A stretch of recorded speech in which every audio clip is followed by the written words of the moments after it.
Une seule chose te manque, dit Jésus. Il parle à cet homme qui s'est prosterné à ses pieds et qui lui a demandé ce qu'il faut faire pour avoir la vie éternelle. Et il a fait tout ce qu'il faut. Il a observé les 10 commandements de Dieu. Il n'a pas tué, il n'a pas volé, il n'a pas menti, il n'a pas commis d'adultère, il a honoré son père et sa mère. On a envie de lui dire bravo, félicitations, tu es un bon juif pratiquant.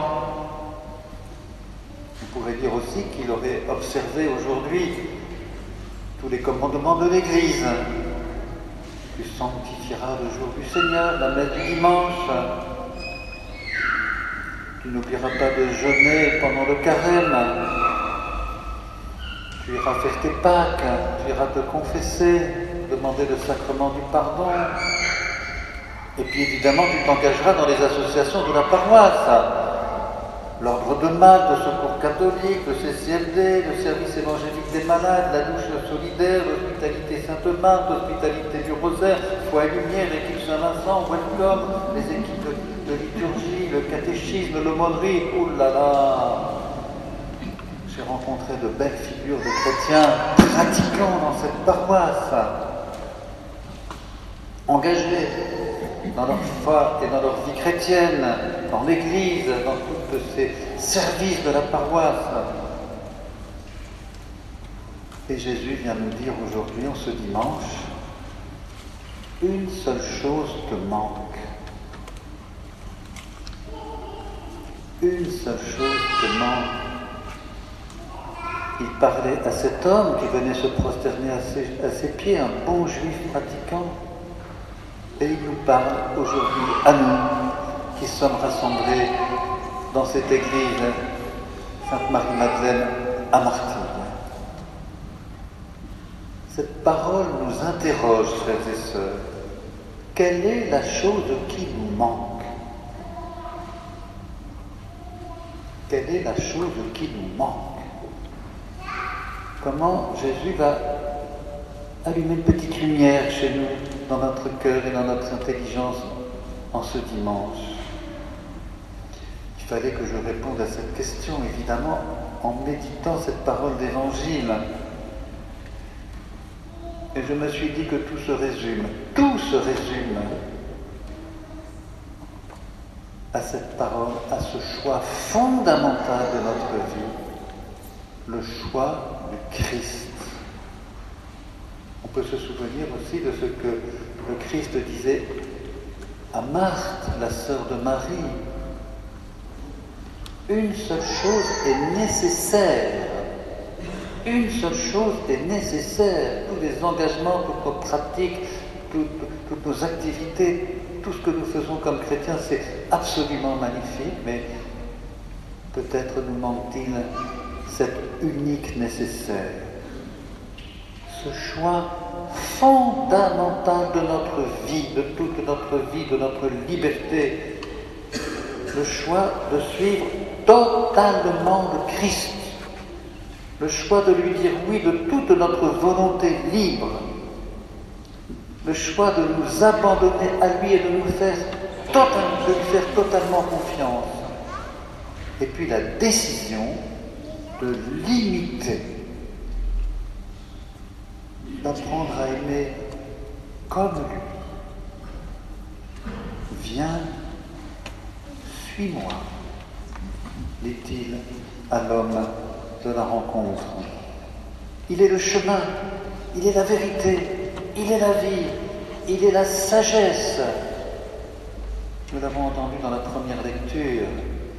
Cette sagesse invisible, cette sagesse mystérieuse, cette sagesse cachée dans le cœur de Dieu depuis la fondation du monde, le Christ l'a donnée à voir. Et nous pouvons dire nous aussi, je l'ai préféré à toute gloire humaine. À côté de lui, le Christ, j'ai tenu pour rien la richesse.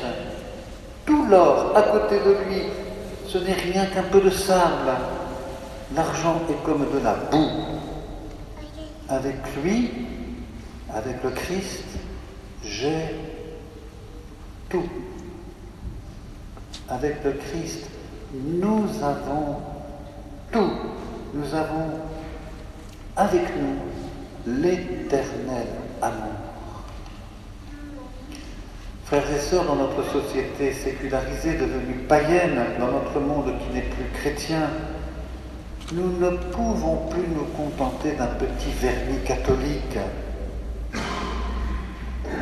un christianisme sociologique, comme disent les sociologues. Voilà, le catholicisme des enquêtes Ipsos. Oui, je suis catholique, je coche la petite case, je suis catholique, je fais à peu près ce qu'il faut. Disons, voilà, ce catholicisme-là, il va être balayé. Il n'existera plus. Ça sera bientôt fini. Jésus nous dit ce matin, viens.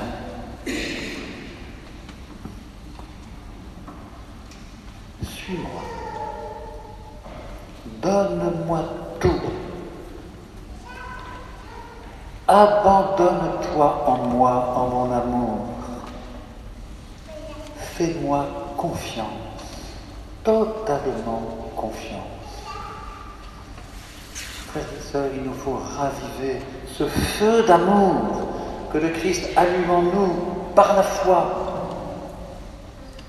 Il nous faut revenir à la source, au fondement de notre foi chrétienne. Notre société voit s'effriter le socle de valeurs qui avait ses racines dans le christianisme. Ce socle est en train de s'effriter, le socle de notre civilisation. J'en parlais hier avec Monsieur le maire, et c'est lui-même qui disait que le métier de maire était devenu bien difficile parce que justement ces valeurs sur lesquelles sont fondées notre société sont en train de partir en miettes, Elle ne peut plus fonder une vie commune. Alors, il nous faut revenir, tourner vraiment toute notre intelligence, notre cœur, tout notre être, nos yeux, vers le but de notre vie, la finalité ultime de notre vie, le principe et fondement, disait saint Ignace, qui invite tous les chrétiens qui viennent faire des retraites, des exercices spirituels, à repartir de ce fondement. Et je suis allé le relire, ce fondement, avant d'écrire cette homélie. Voilà la finalité de notre être humain, de toute notre humanité sur cette petite planète Terre. L'être humain est créé pour louer, adorer et servir Dieu notre Seigneur et par là sauver notre âme. Voilà l'orientation fondamentale de notre vie humaine.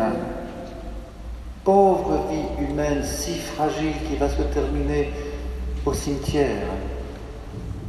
Tout doit nous conduire vers ce but d'une humanité éternellement transfigurée par l'amour de Dieu.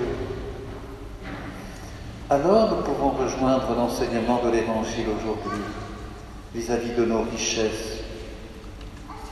Nous sommes riches, tous nous avons des richesses, et heureusement, c'est ça qui fait la beauté de notre échange et de nos relations.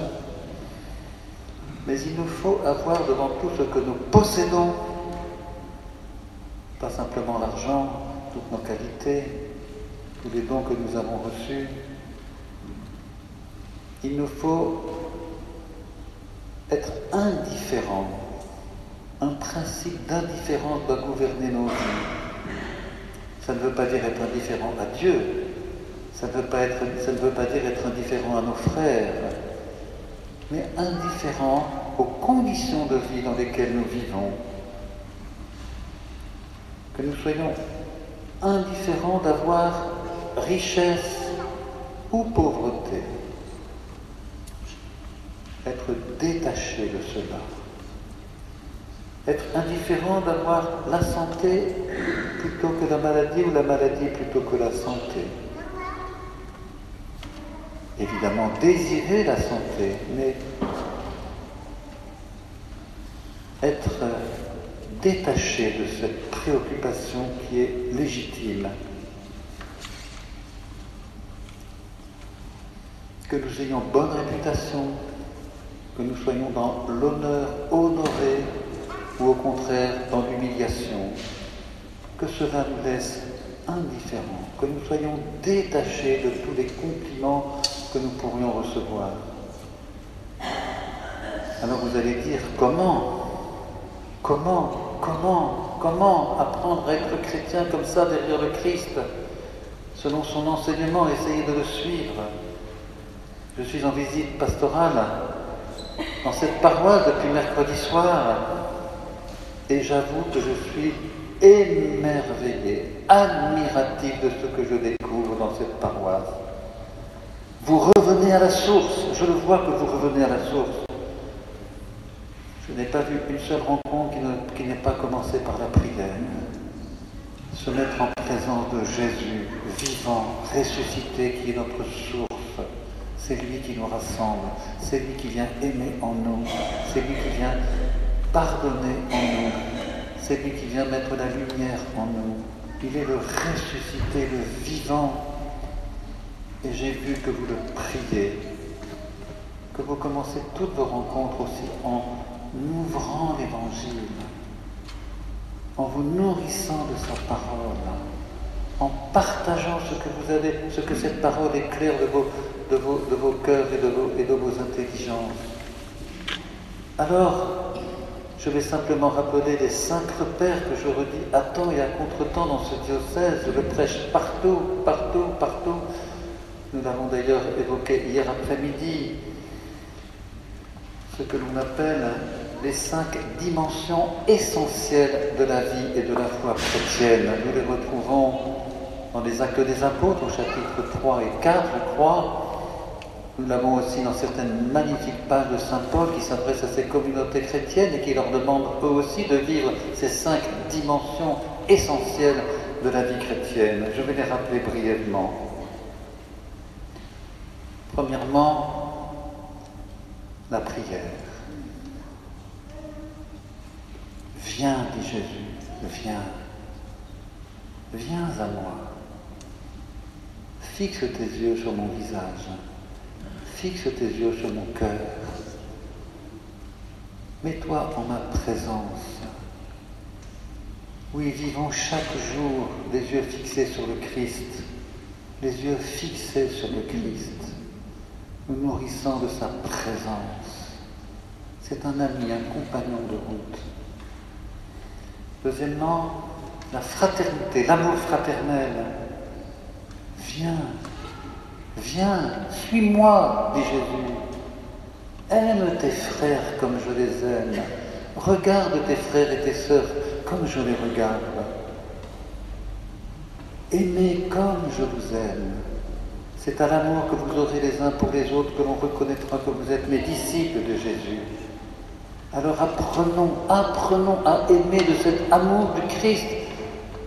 Apprenons à aimer comme lui dans des petites fraternités. Dans des petites fraternités, on va se faire confiance. J'en ai visité, j'ai visité des équipes de rosaire, j'ai visité la fraternité du baptême. Continuez, que chaque baptisé vive dans ces petites fraternités pour apprendre à aimer comme le Christ. Et puis le dimanche aussi, c'est le jour où on vient ensemble communier au Christ, ensemble resserrer nos liens, ensemble raviver l'amour fraternel, ce feu d'amour dont nous devons être des témoins autour de nous. Prière, fraternité, formation. Nous devons devenir intelligents dans notre foi chrétienne. Nous devons devenir de plus en plus solides dans notre foi chrétienne. Quel est notre maître? Qui est notre maître? Le premier enseignant, c'est le Saint-Esprit. Il vous enseignera tout ce que j'ai dit. C'est la parole du Christ. C'est la parole du Christ qui nous enseigne et qui nous forme. Viens, suis-moi, écoute-moi, viens te nourrir de ma parole. Devenez mes disciples, dit Jésus. Quatrièmement, le service. Viens, suis-moi, imite-moi. Je suis venu non pas pour être servi, mais pour servir. Se décentrer de soi pour aller goûter la joie de servir comme le Christ. Et cette joie nous revient au fond de l'âme et nous donne une joie profonde de vivre l'évangile du Christ. Cinquièmement, évangélisation. Viens, dit Jésus, viens, viens, j'ai besoin de toi, j'ai besoin de toi. Suis-moi, tu es mon disciple. Et je t'envoie pour que tu sois le témoin au cœur du monde, auprès de toi, auprès de tous ceux qui me cherchent. Évangéliser, être missionnaire, être disciple missionnaire. C'est vraiment l'appel aujourd'hui que fait retentir partout sur la terre le pape François. Je rêve d'une église en état permanent de mission, dit le pape François. Alors, voilà un petit peu notre vision pour le diocèse, pour chacune de nos paroisses, pour la transformation missionnaire de nos paroisses. Devenons disciples missionnaires au sein de communautés aimantes et fraternelles, témoins auprès de tous du Christ vivant, ressuscité. Bienheureux Gérard, priez pour nous. Bienheureux Gérard, Sainte Marie-Madeleine, Saint Genève, Saint Louis d'Anjou, Sainte Marie, Mère de l'Église et de cette paroisse de Martigues. Amen.